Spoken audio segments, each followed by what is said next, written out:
It's February 2025 and we're just kicking things off. The outside team have brought us together, the Youth Pride group, people from across the Staffordshire Moorlands. Right now, we're talking about queer stories from this area and how we could share them in a new way. We're planning to work with an artist to make something public, something that lives out in the landscape.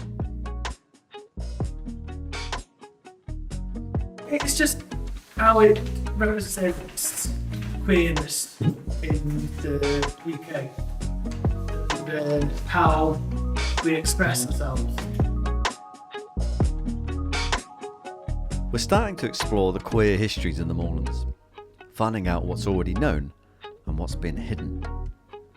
Someone from the Staffordshire Archives is here with us tonight, sharing stories they've uncovered. This is Henry Paget. I'd like to introduce you all. He was the Marquess of Anglesey and born in 1875. And as you may be able to tell from this photo, he liked to dress up. I wanted to end on a positive note. This is Tara.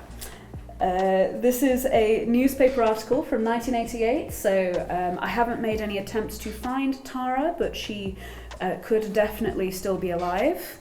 And this photo is taken 1 month after Section 28 comes into effect. And I thought this article was really interesting. This is published in Stoke, and you can place it in really stark contrast with the way transgender people are reported on today.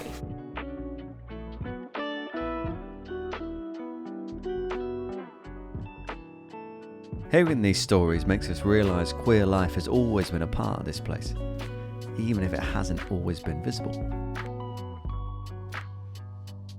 A week or so later, we're in another room, this time with Dr. Christopher Owen. He's leading a workshop about pride, what it means, why it matters, and what kind of change it can create. I am absolutely buzzing. I just got back from the most special session with the queer community of the Staffordshire Moorlands. We're talking LGBTQ plus people who live in rural areas, really disconnected from one another, really isolated, who have chosen to come meet and plan their first ever Pride event.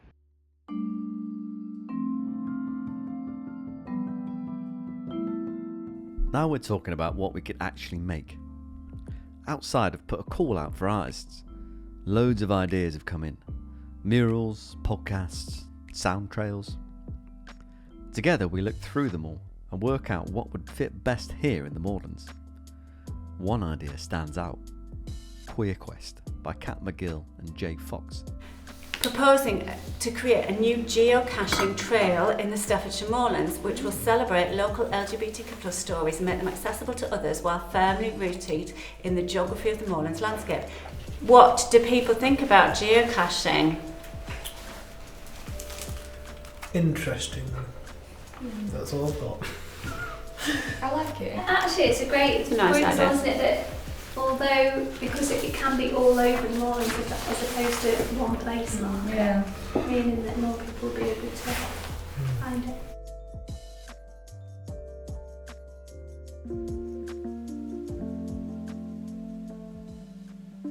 Tonight, we're meeting Kat and Jay for the first time. It feels a bit like the start of something.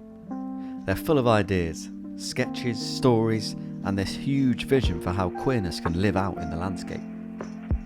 We talk about the maps, hidden histories, and how geocaching can turn storytelling into an adventure. Everyone throws ideas around, names, places, colours. By the end of the night, it feels like we've got a team.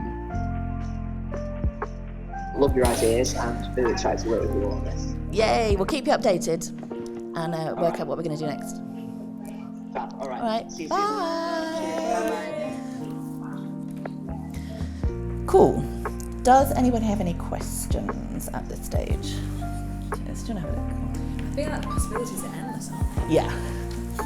But it's going to be like bright and colourful and glittery, whatever it is. So it's going to be awesome.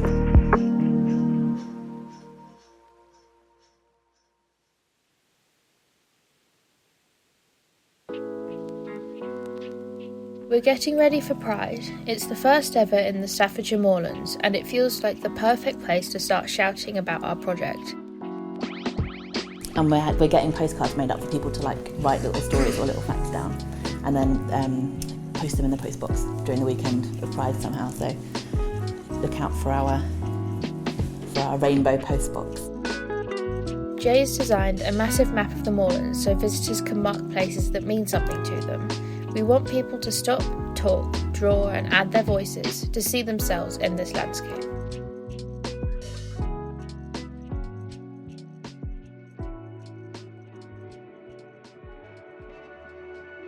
And here we are, Pride weekend.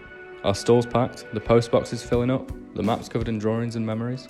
People stop to talk, point out places they love, share who they are.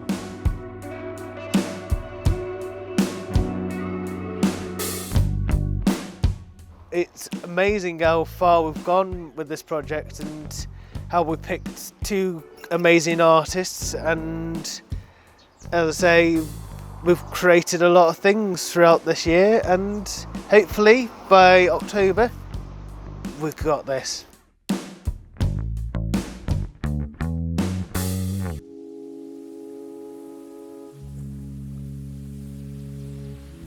We're back together again after Pride, turning all those stories into the Queer Quest Trail. 10 caches to make in total, and each one needs its own meaning.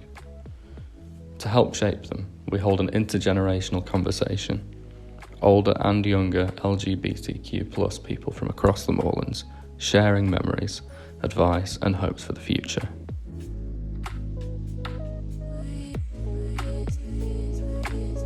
Back in our sessions, we spread those quotes across the tables, alongside the postcards we collected at Pride. We start to spot themes: courage, honesty, chosen family, and belonging. That's when someone mentions Sir Gawain and the Green Knight, a medieval poem set right here in the Moorlands.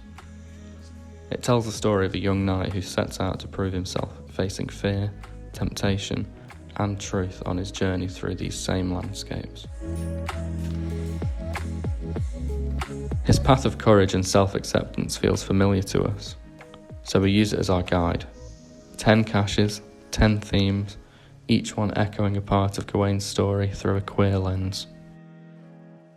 We're joined by a local artist from the Moorlands, Emma, who helps us bring it all to life, turning each theme into a tiny handmade artwork to hide inside the caches. Their designs use local materials and symbols from the area, connecting our stories back to the landscape itself. So, I guess today's job is getting it all in the box, really. But we've got these illustrations, the artworks, the quotes, the prompts, and the explainers. And the bit of history. So it's just about matching up what we've all done, all the pieces we've put together, and pulling them onto each of the caches individually.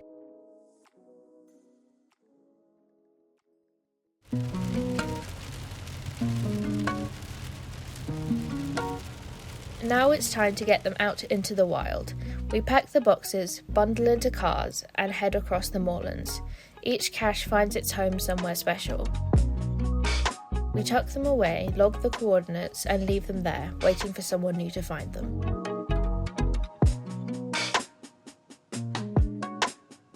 We're in Leek today at the Butter Market. Kat and Jay are on the stall, handing out flyers and showing people how the trail works. There's no big countdown, it's just live now. Somewhere out there, someone's already looking for the first cache. It's mad to think how far this has come. Queer stories aren't just history, they live here, in this landscape and in us. Pride in the Moorlands is only just beginning.